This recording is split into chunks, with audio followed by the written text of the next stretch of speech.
여자입니다. 저는 어렸을 때 아버지가 소방관이었던지라 직업적인 영향을 많이 받고 소방관이 되었어요. 남들은 다 소방관이 위험하다고 남자도 아니고 여자인 네가 무슨 소방관을 하냐며 주변에서 다들 말렸어요. 특히나 저희 엄마는 아빠가 근무할 때마다 매번 노심초사하는 마음을 가졌던 터라 제가 소방관이라는 직업을 갖는 것에 대해 더 반대하셨습니다. 그래도 저는 아버지처럼 누군가를 위험에서 구하고 도움이 되는 직업을 갖고 싶었어요. 그래서 적성에도 안 맞는 과를 진학한 대학을 꾸역꾸역 졸업한 뒤 구급대원 직렬로 소방공무원에 합격해 근무하게 되었습니다. 요새 세상에 철밥통 공무원 됐다며 친구들은 저를 부러워했지만 실상을 아는 사람들은 저를 안타깝고 딱하게 보았죠. 아무리 여자 소방관 순직 확률이 없다고 했다 한들 분명 소방관이라는 직업은 위대하지만 위험한 직업임은 분명했으니까요. 저는 그나마 구급대원이니까 딱히 위험한 일은 없었지만 엄마는 늘 제 걱정이셨습니다. 하루 종일 그렇게 근무한 날에는 녹초가 되어서 집에 오자마자 쓰러지기 일쑤였습니다. 집 직장밖에 몰랐던 저를 보며 엄마는 제게 보채시더군요. 꽃다운 나이에 연애라도 해야지. 집 직장밖에 안 가며 황금 같은 날들을 보낼 거니? 평생을 소방관 남편 밑에서 맘 졸이며 살았는데 딸내미마저 내 속을 태우니 원. 라고 엄마는 제게 볼멘 소리를 이어나가고는 했죠. 하도 엄마가 잔소리를 해대니 아빠는 제가 연애 못하고 일만 하는 게 다 본인 책임이라 생각하신 건지 문득 제게 동창 친구 아들 얘기를 꺼내셨습니다. 이 녀석이 내 고향 친구 아들 녀석이야. 얼마 전 동창회 때 만나서 자식들 얘기했는데 아들 녀석이 현재 금융권이 있다고 하더라고. 연봉도 높고 집안도 잘 사는 편인데 여자라고는 만나보지를 못해 아주 쑥맥이라고 하더라. 친구가 나서서 우리 호란이 소개하면 어떻겠냐고 하는데 호란아, 네 생각은 어떻냐? 저는 딱 들어도 뭔가 저랑 안 맞을 것 같아서 됐다고 지금은 일이 바빠 못 볼 것 같다고 했지만 엄마는 이 기회를 놓치지 않은 채 아빠의 생각을 거두며 제게 무작정 밀어붙이셨습니다. 결국 저는 엄마의 등살에 못 이겨 겨우 시간을 내서 선자리를 나가게 되었고 그리고 그 남자를 만나게 되었죠. 엄마는 선자리에 나간다고 엄마가 특별히 신경 써준 옷이랑 가방을 메고 발에도 어색한 뾰족 구두를 신고 나갔는데 너무나 어색했어요. 첫 만남부터 늦으면 안 된다고 신신당부한 엄마 때문에 직업 정신까지 더해져 결국 1시간이나 일찍 오게 되었고 저도 모르게 자꾸만 기어 올라가는 치마를 내리고는 목이 타들어가서 홀짝홀짝 물을 마시는데 저는 카페 아래에서 생각지도 못한 것을 보게 되었습니다. 제가 있는 자리는 2층의 카페 자리였고 바깥 창문에서 보이는 장면에 저도 모르게 시선이 가고 말았어요. 어느 남자와 여자가 말다툼을 하고 있는지 시비가 붙었는데 여자가 일방적으로 남자의 뺨을 때린 뒤 제 갈 길을 가는 모습이었습니다. 원래 불구경과 싸움 구경이 제일 재밌다고 흥미진진하게 보고 있다가 친구와 톡을 주고받고 있는데 근데 안녕하세요. 강호란 씨 맞으시죠? 라고 말하는 남자는 바로 방금 전 1층에서 여자에게 뺨을 맞았던 그 남자였습니다. 딱 정각에 나타났는데 카페 2층의 손님은 저밖에 없어서 저임을 알아보고 온 모양이었어요. 말끔하게 차려입은 남자는 꽤 미남형의 훌륭한 체구를 지닌 사람이었는데 아직 뺨이 채 가라앉질 않아 살짝 빨갛게 부어올라 있더라고요.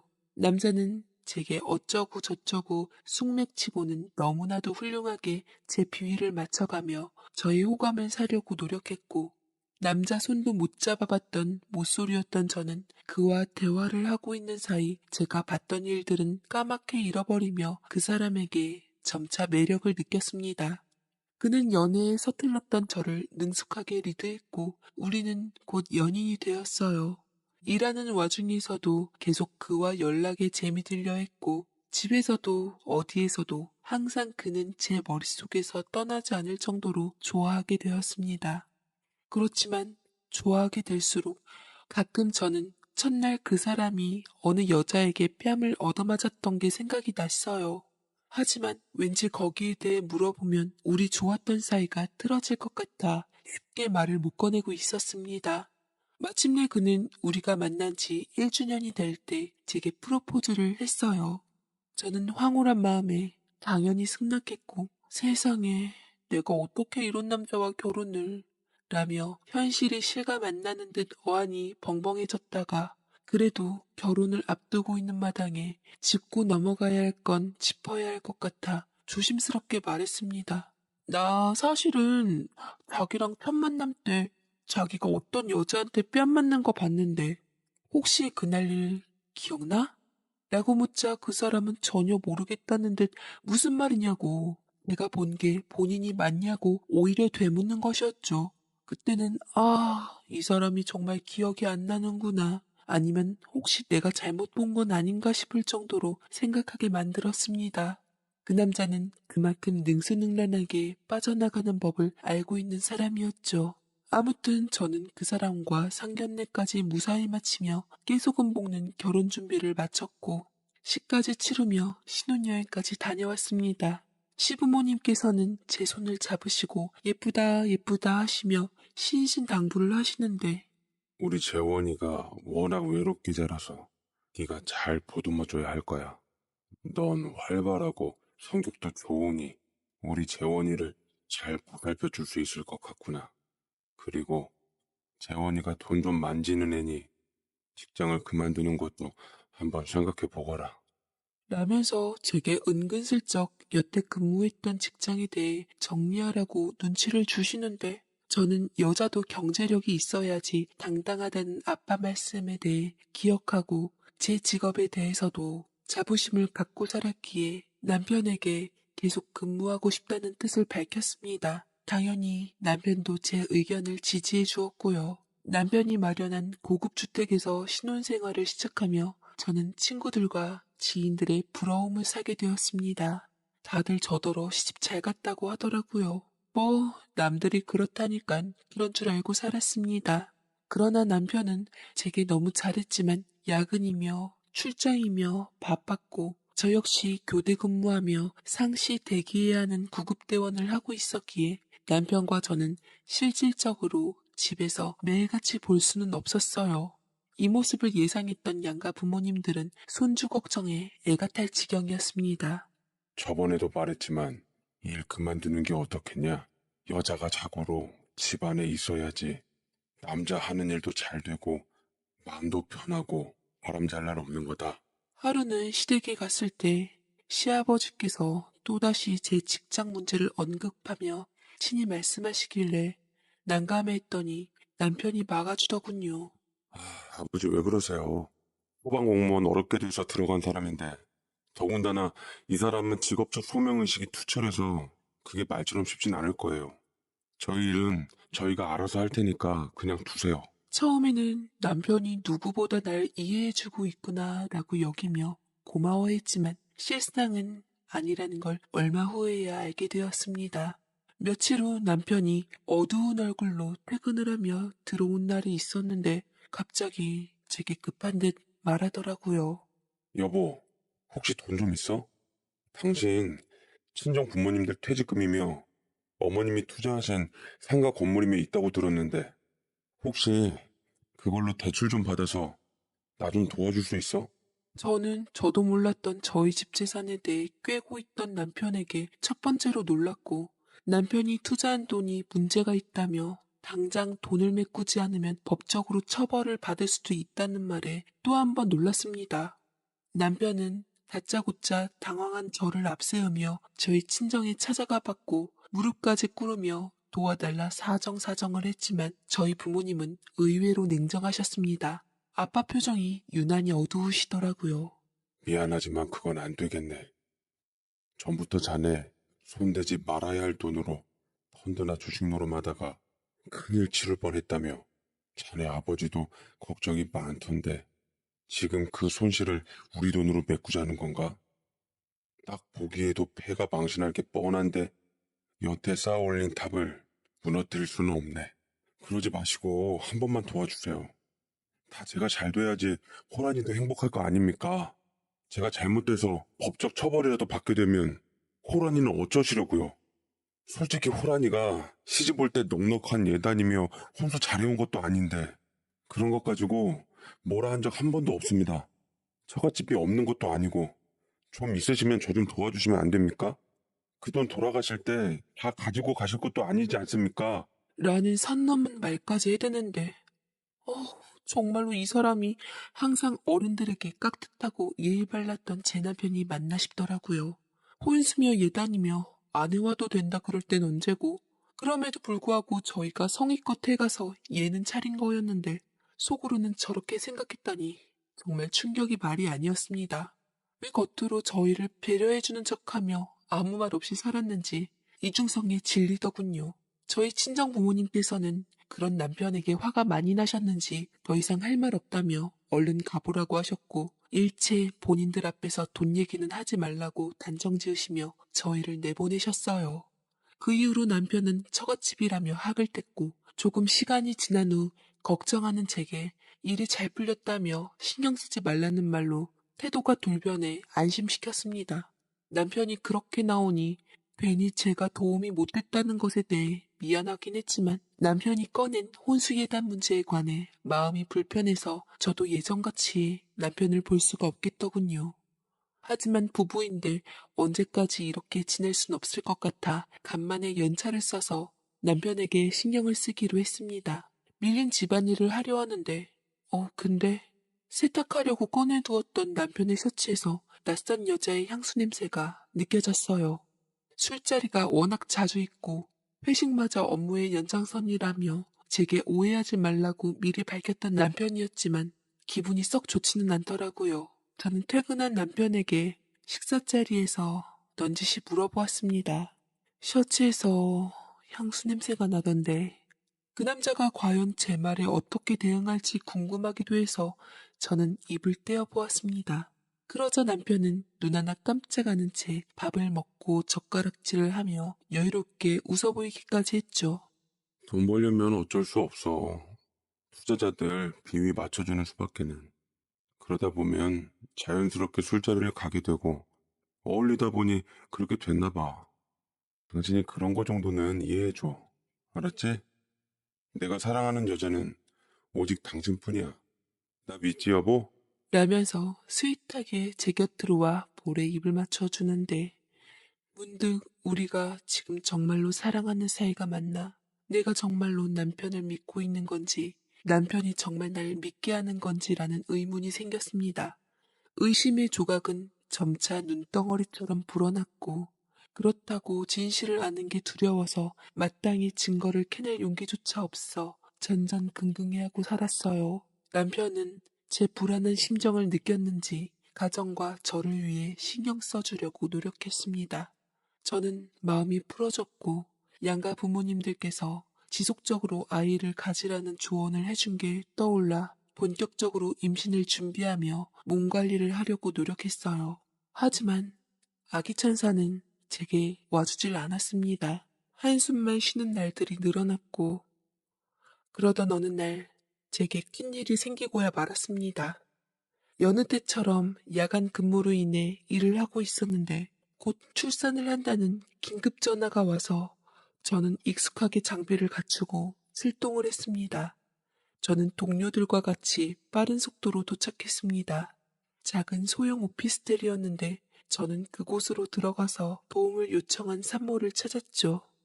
동료들도 정확한 매뉴얼대로 움직이며 산모를 이송하려고 들어갔는데, 이상하게 들어가면서부터 느낌이 묘했어요.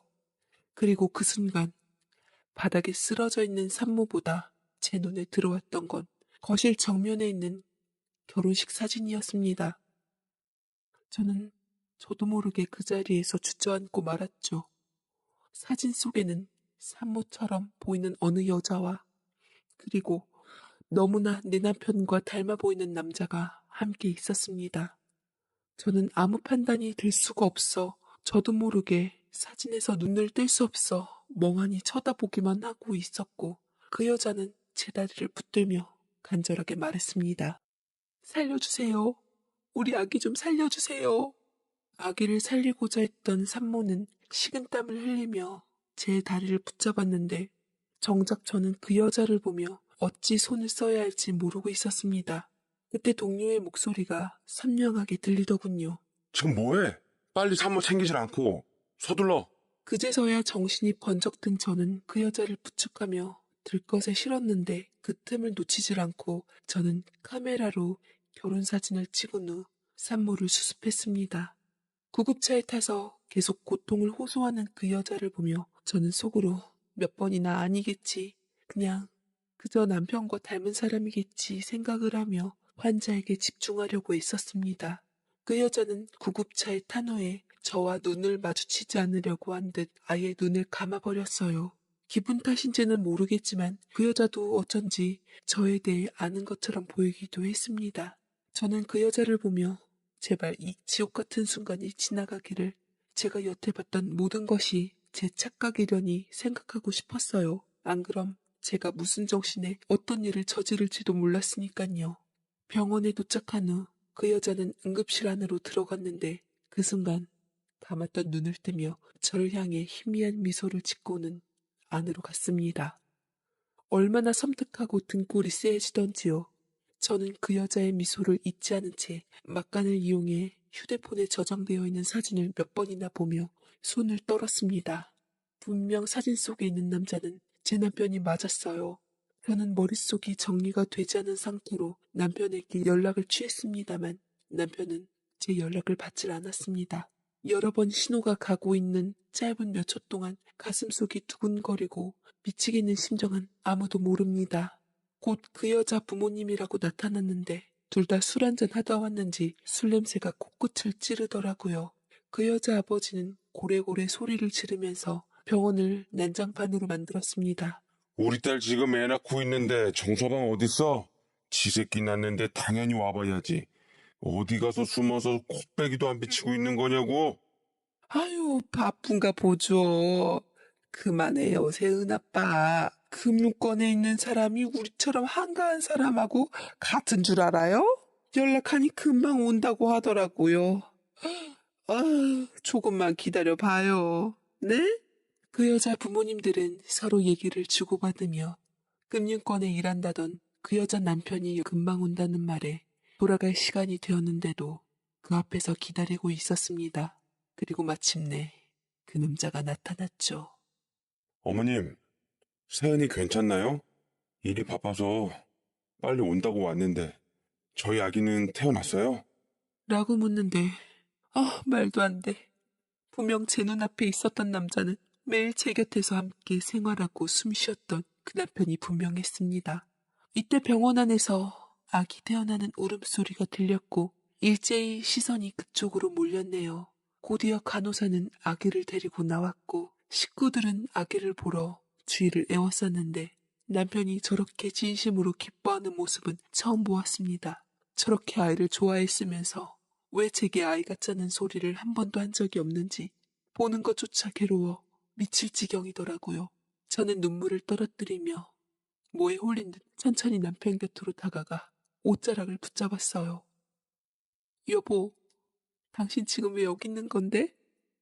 정말 그 아이가 당신 아이야?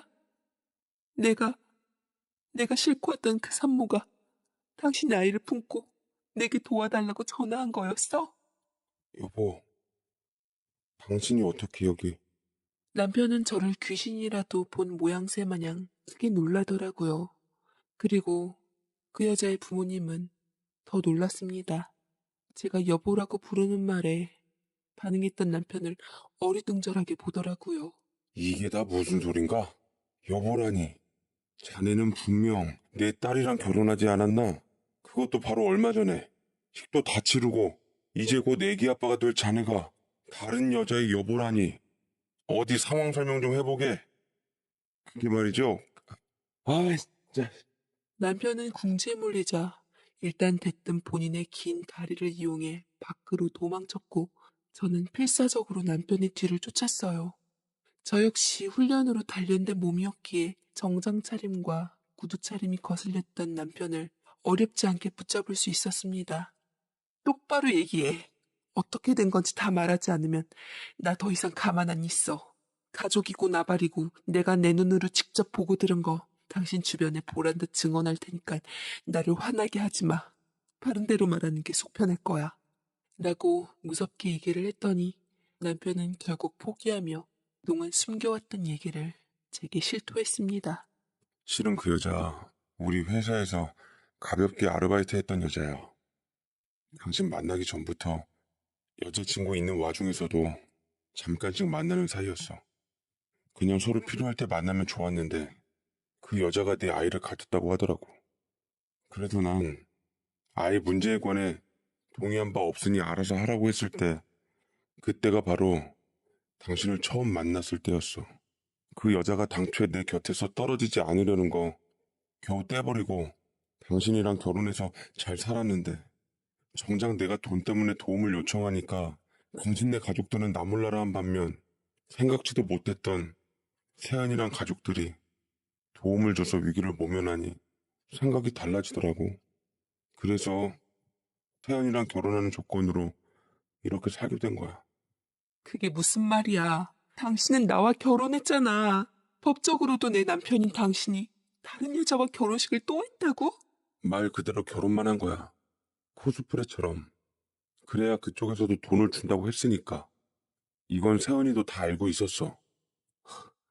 니네 둘 다 미쳤구나. 코스프레로 결혼도 하고 애도 낳고. 그래서 이제 어떻게 하면 좋겠어? 그냥 이렇게 대충 살자. 우리 부모님 신경 쓰이게 하고 싶지도 않고 이런 걸로 괜히 입방아에 올리고 싶지도 않고 다시 언급하지만 니네 부모님이 그때 돈만 해줬어도 난 이렇게까지 안 했을 거야. 엄연히 일이 이렇게 된 건 다 네 부모님 탓이야. 그렇게 알고 당신도 눈 감아. 내가 앞으로 더 잘할 테니까. 라며 짓거리는데 하도 기가 막히고 황당해서 저는 그 자리에서 남편을 그대로 후드로 패고 말았습니다. 제가 말은 안 했지 그동안 쌓인 게 많았는지 쉴 새 없이 후드리게 되더라고요.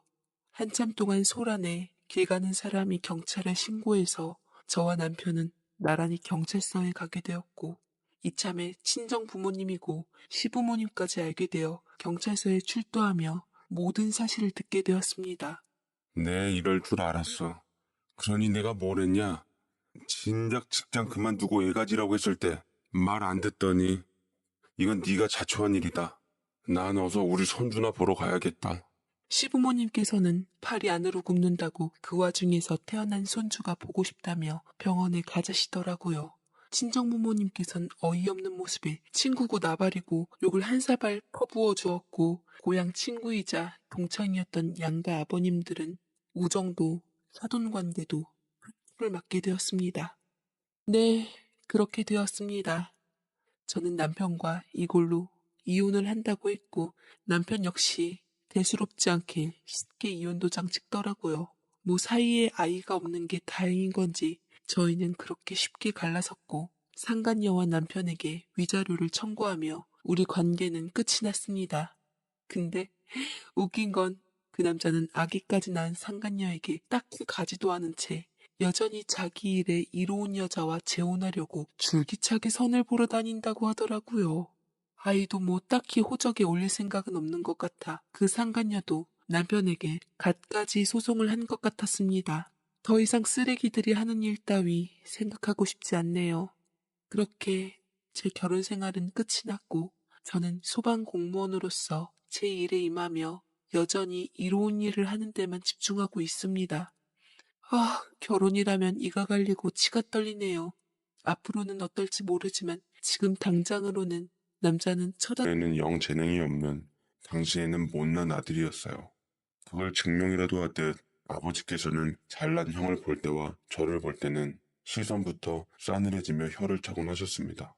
다들 한 뱃속에서 태어나는데 어떻게 둘 다 저렇게 다를까? 성적도 안 좋고 그렇다고 딱히 잘하는 것도 없고 맨날 시기망직한 시끄러운 음악만 듣고 다니니 꼬라지는 저게 또 뭐야? 에휴, 어떻게 너 같은 놈이 내 자식으로 태어났는지 자식에게 상처가 될 만한 말을 돌이킴 없이 하는 분이셨어요. 처음에는 저도 마음 상하고 형과는 비교당해서 속상하고 부모님께 형처럼 잘난 아들이 되고 싶어 열심히 노력했지만 아무리 열심히 하고 최선을 다해도 뱁새가 황새 따라가진 못하겠더라고요. 아버지는 거기다 대고 절 다독이기는커녕 노력해도 저 모양이라며 또 혀를 차시며 쓸모없다.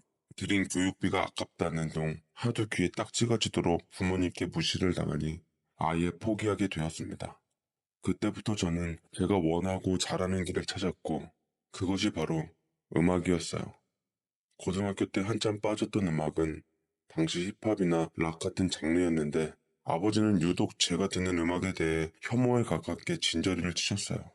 뭐 어쨌거나 그래서 제가 원하는 과로 대학을 갔고 재밌게 공부했습니다. 형은 부모님의 기대대로 의예대에 진학했는데 아버지께서는 우리 집안에 드디어 의사가 나왔다며 아주 뿌듯해 하셨죠. 형은 그림을 잘 그려서 화가의 꿈을 갖고 있었는데 아버진 피를 무서워하는 형을 본인의 대리 욕망을 채우고자 의대에 보내는 잔인함을 보이셨습니다. 의대에 입학은 했지만 학교에서 적응을 잘하지 못했어요. 그래도 우리 형은 워낙 저랑은 세상부터 다른 착하고 바른 사람인지라 부모님의 기대를 저버리지 못하고 열심히 무식하게 노력했죠. 그러다 가끔 저와 술 한잔을 하며 최종 진담을 하기도 했습니다. 그래도 난 네가 원하는 과에 진학해서 재미있게 공부하는 모습이 보기 좋다. 나도 너처럼 저지를 수 있는 용기가 있었으면 좋았을 텐데. 옛말에 이런 말 있잖아. 어른들 말 틀린 거 하나도 없다고. 그래서 난 어려서부터 어른인 부모님 말만 믿으면 무조건 행복해질 줄 알았어. 당연히 그렇겠지. 의사가 되면 사회에서도 존경받고 돈도 많이 벌고 좋으니까. 분명 부모님은 날 위해서 선택하셨을 거야. 근데 사는 게 참 힘들고 재미가 없어. 나도 너처럼 반짝반짝 빛나며 살고 싶었는데 왜 나는 이렇게 살고 있는지 모르겠다. 라며 형은 정말로 괴로운 듯 쉴 새 없이 술병을 붙들고 오열을 하였고 안타까운 마음에 안아주었습니다. 그 심정이 어떤 마음인 줄 알기에 형의 곁에서 따라 눈물을 흘릴 수밖에 없었죠. 저는 형이 곧 의대 생활을 접고 다시 원하는 과에 진학해서 저처럼 삶이 즐겁길 바랬습니다. 하지만 효자인 형은 부모님을 실망시켜드리고 싶지 않았던지 아니면 이제 와서 그만둘 용기는 없었던 건지 한동안 묵묵히 잘 다니더라고요. 그리고 힘겹게 인생의 외줄타기를 아찔하게 했던 형은 결국 의대를 졸업한 후 시험에 합격해서 인턴 의사로서 의료계에 발을 딛게 되었습니다. 아주 집안은 경사 분위기였죠. 아버지는 얼마나 기분이 좋으셨는지 형이 합격한 날 전 지점의 모든 손님들께 돈을 받지 않으셨습니다. 그야말로 얼굴이 피시더라고요. 형이 어떤 심정으로 어떻게 공부했는지는 관심 없고 오로지 결과에만 치중한 아버지가 부끄럽고 미웠습니다. 그래도 형은 해냈다는 안심하는 얼굴을 하며 쓸쓸하게 웃더라고요. 그리고 군의관으로 제대 후 형은 병원에서 인턴 의사로서 근무를 하게 되었고 생각보다는 제법 성실하고 잘 적응해 나가고 있는 것 같았습니다. 대학교 다닐 때 힘든 기색 대신 많이 웃어 보였지만 그래도 전 알았습니다. 형이 간신히 버티고 있다는 것을요. 굳은 웃음이 조금씩 자연스러워지기 시작했던 건 레지던트 2년 차쯤이었던 것 같습니다. 공부만 하고 질주만 했던 형에게 드디어 아름다운 핑크빛 봄날이 찾아왔던 거죠. 그녀는 형이 일하던 병원의 간호사였고 일하면서 자연스럽게 만나며 사랑을 키워나갔던 겁니다. 형은 제일 먼저 일부러 저녁 시간까지 약속을 잡으며 제게 제일 먼저 소개하더라고요. 정말로 그 여자를 사랑했던지 형은 내가 본 사람 중 세상에서 가장 아름다운 여자라며 한껏 치켜 세워서 당시 가수 기획사에서 햇병아리 작곡가로서 이 얼굴을 비추고 있는 저로서는 워낙 아름답고 화려한 여자들을 봐왔던지라 그냥 형 눈에 단단히 콩깍지가 씌었나 보다 했습니다. 그런데 믿을 수 없는 일과 인정하고 싶지 않은 일이 동시에 발생하고 말았습니다. 형이 그녀를 본 순간 말이죠. 티셔츠와 청바지 차림으로 가벼운 복장으로 나타난 그녀는 모자를 벗자 어깨까지 오는 짧은 생머리가 제 눈을 의심케 했습니다. 새하얀 피부가 유독 돋보였던 그녀는 형 눈뿐만 아니라 제게도 너무나 예쁘고 아름답게 보였던 겁니다. 그건 믿을 수 없는 일이었고, 그제서야 저는 형과 제가 이상형을 보는 눈이 같다는 걸 인정해야만 했습니다. 정말로 아름다웠어요. 화장 하나 안 했는데도 어쩌면 사람이 그렇게 맑고 투명한 느낌인지 손에 식은땀이 나기 시작하면서 그 여자의 얼굴을 제대로 볼 수가 없겠더라고요. 저는 애써 태연한 척하며 일부러 말을 많이 했습니다. 저희 형하고는 어떻게 만나셨어요? 성함이 신태현 씨라고요? 와, 근데 우리 형 눈썰미 좋은 것답게 엄청 미인이시고 아름다우시네요. 우리 형하고는 일하시면서 만나게 되신 거예요? 우리 형이 잘해줘요? 형하고는 만난 지 얼마나 됐어요? 라는 쓸데없는 말들을 의미 없는 척하며 의미 있게 쏟아냈고, 전 제 감정을 들키지 않게 하기 위해 주저리 말만 많아졌죠. 그녀는 제게 오빠하고는 일하면서 만나게 되었는데 알면 할수록 너무 좋은 분이시더라고요. 제가 사실 형편이 어려워서 힘들게 공부해 간호대학교에 들어왔거든요. 부모님께서도 일찍 돌아가시고 형제도 없어서 의지할 사람 없이 제 사람이 많이 그리웠는데 그때 제 손을 잡아준 분이에요. 동생분도 보니까 오빠하고 많이 닮으신 게 미남이시네요. 이 녀석은 답답한 나와는 달라.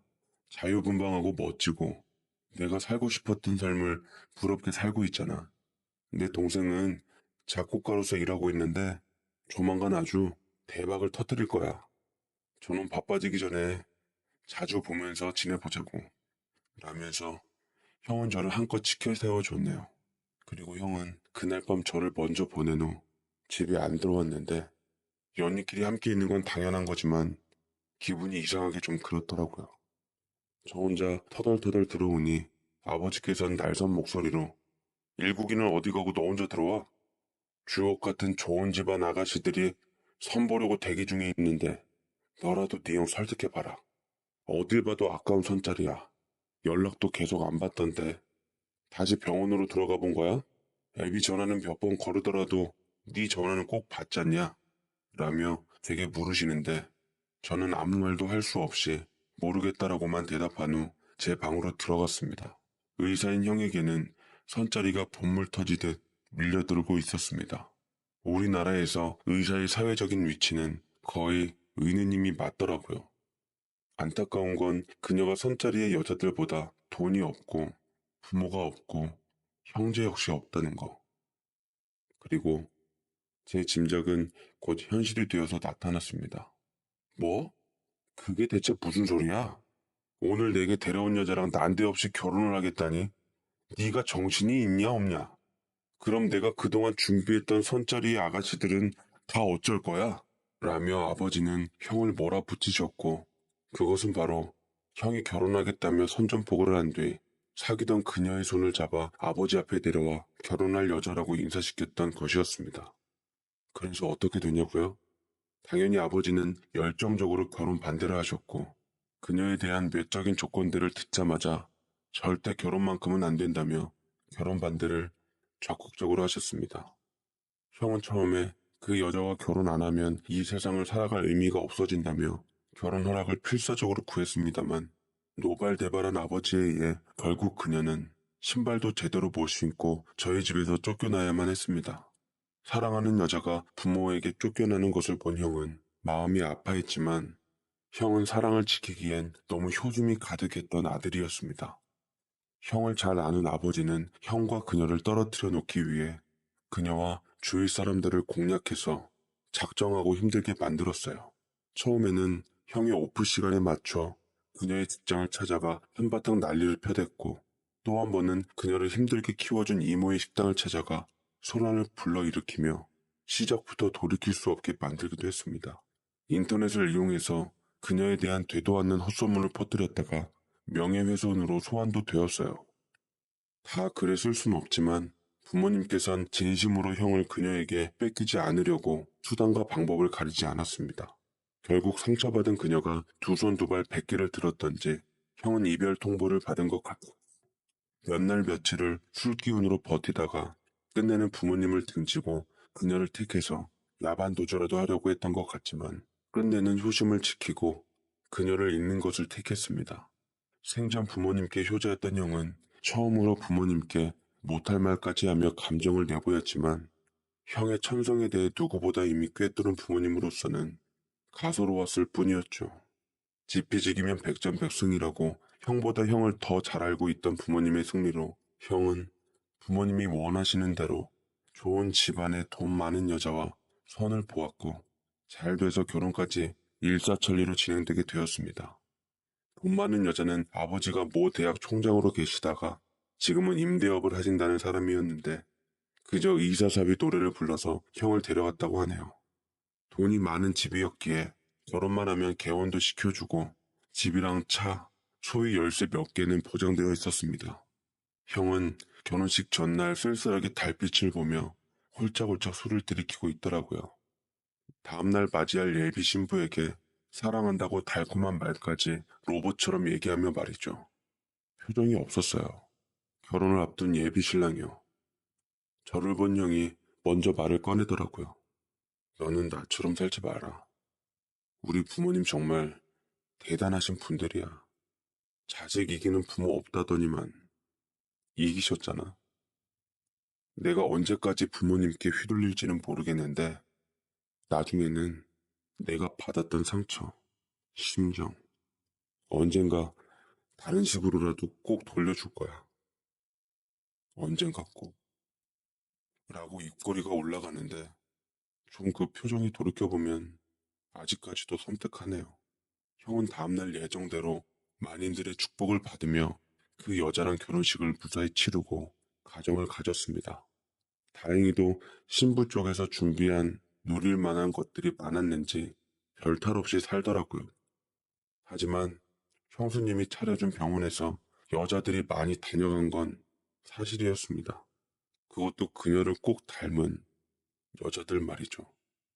어쨌든 여기까지가 형의 인생이었고 저는 형의 인생을 곁에서 보며 좀 달리 살아야겠다고 맘먹었습니다.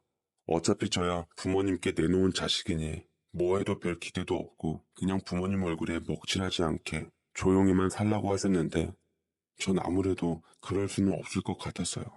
미리 앞 사연에 언지를 했듯 제가 형이 죽지 못해 사랑했던 그 신태은이라는 그 여자가 머릿속에서 떠나질 않았거든요. 그러고 보면 운명은 참 잔인한 것 같아요. 그녀를 다시 봤던 건 공교롭게도 형의 결혼식 때였습니다. 층 달린 모자를 푹 눌러쓰고 예의에 어긋나지 않게 간간한 정장을 입고 온 그녀를 굳이 어렵지 않게 알아볼 수 있었던 건 그것조차 제 마음이었던 게 분명했습니다. 딱 눈에 들어오더라고요. 처음에 보았을 때처럼 형의 결혼식에 곁에 있던 신부가 그녀가 아닌 것이 다행스러웠습니다. 어물쩡하는 사이 결혼식이 끝나자 미련 없이 돌아서는 저는 그녀의 뒤를 밟으며 주차장에서 불러 세웠습니다. 신태현 씨 맞죠? 저 일국이 형 동생 일중이라고 합니다. 그래도 오다 가다 많이 배워서 저 좀 아시잖아요.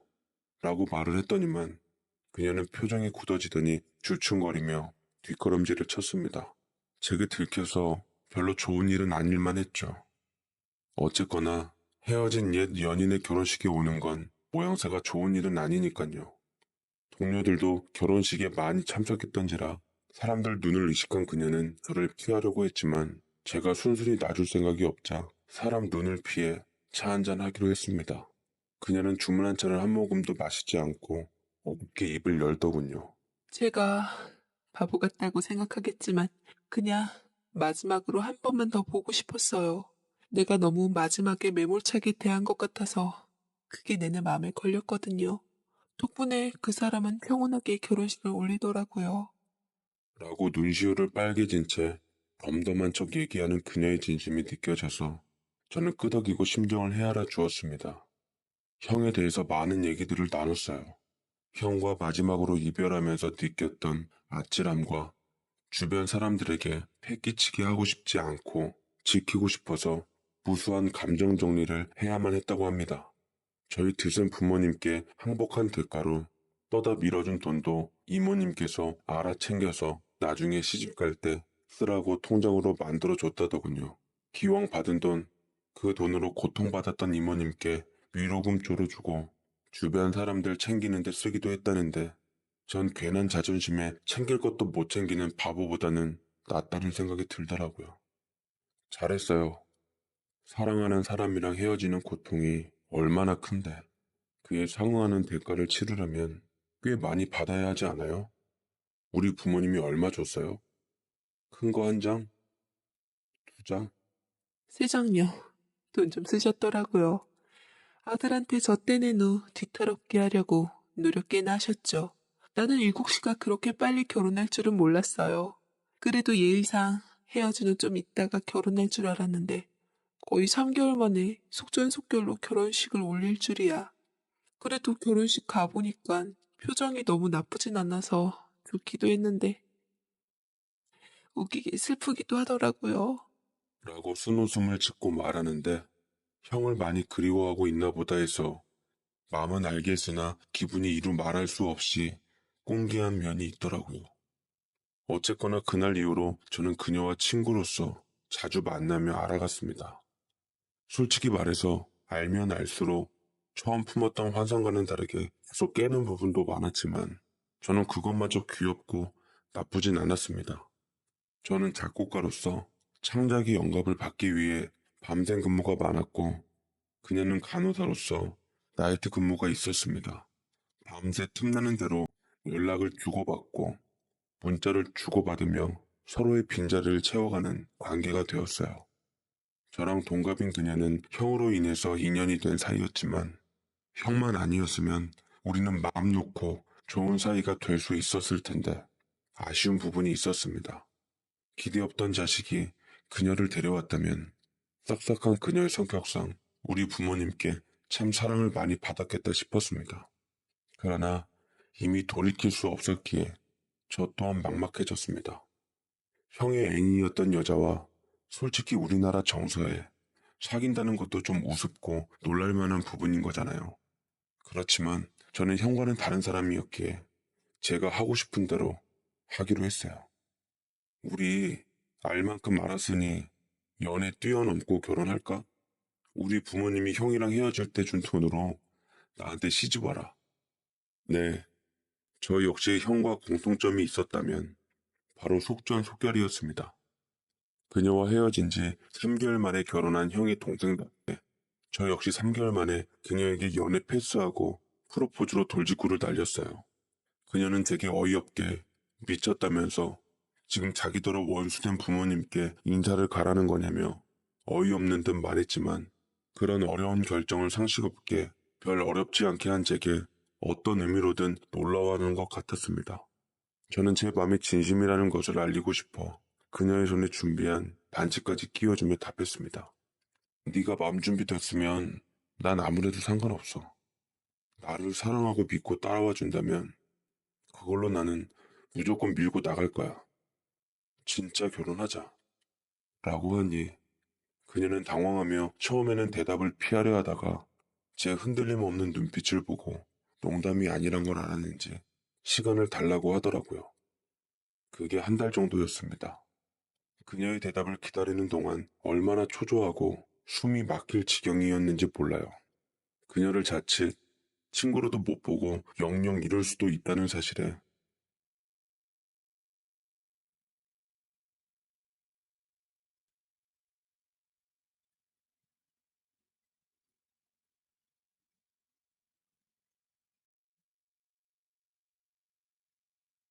애가 탔습니다.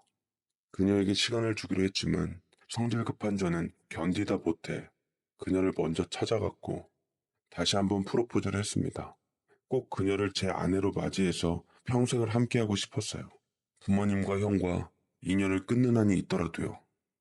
저를 만나지 않는 동안 아팠던 그녀는 반쪽이 된 얼굴로 힘겹게 입을 열었습니다. 나는 솔직히 너랑 결혼해서 니네 형과 다시 만날 자신이 없어. 옛 감정이 남아서가 아니라 부딪히면 옛 힘든 기억이 내 발목을 잡을 것 같아서 그래.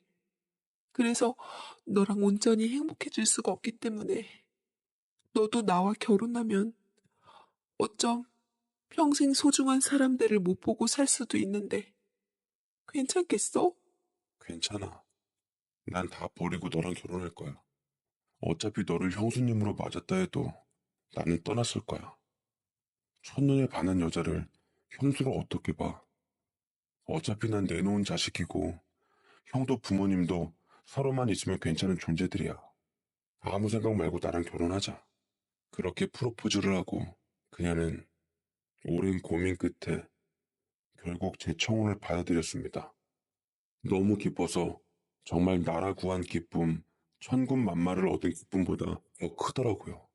제 결혼식을 가족들에게 언제 어떻게 발표를 할까 싶었는데 마침 가족 식사라고 불렀던 자리가 있었고 멋모르고 저는 잘됐다 싶어 제 결혼 얘기를 꺼내야겠다 싶었습니다.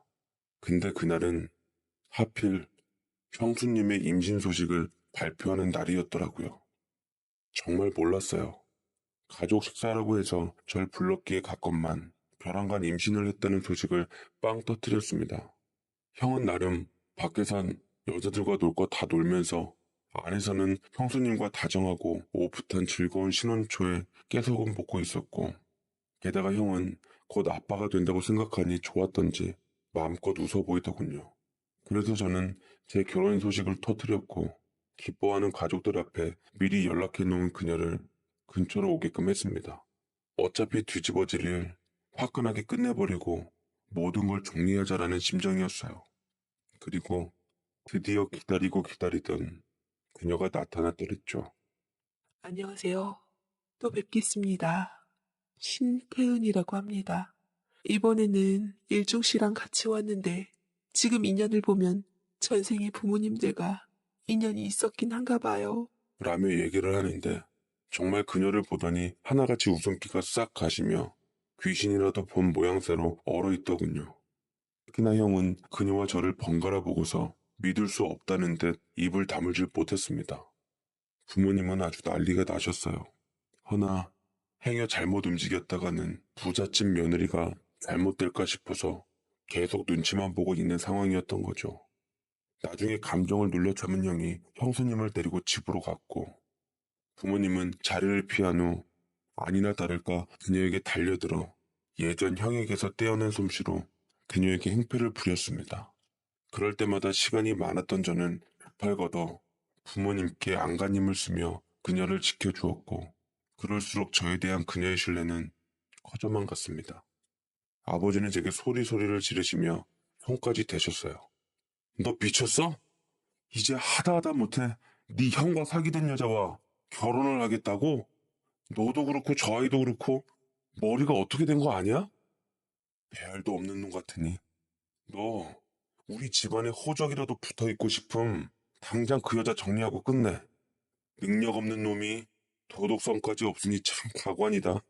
라며 아버지는 저와 실랑이를 벌이다 제 턱을 으스러질 만큼 세게 치셨고 저는 나뒹굴렸지만 한 번뿐인 인생 살려고 부모님보다 그녀를 더 사랑해서 끝내는 정말로 집을 나오고야 말았습니다. 부모님이 비록 절 낳고 길러주셨지만 깊은 정까진 없었어요. 인정받지 못하는 곳에서 살아야 했고 잘난 형과 비교당하면서 버텨야 했고 내 꿈을 이루어 열심히 살고 있는 나를 비웃으며 형보다 못한 존재로 여기면서 친척들이든 지인들이든 널 숨기기에 급급하셨죠.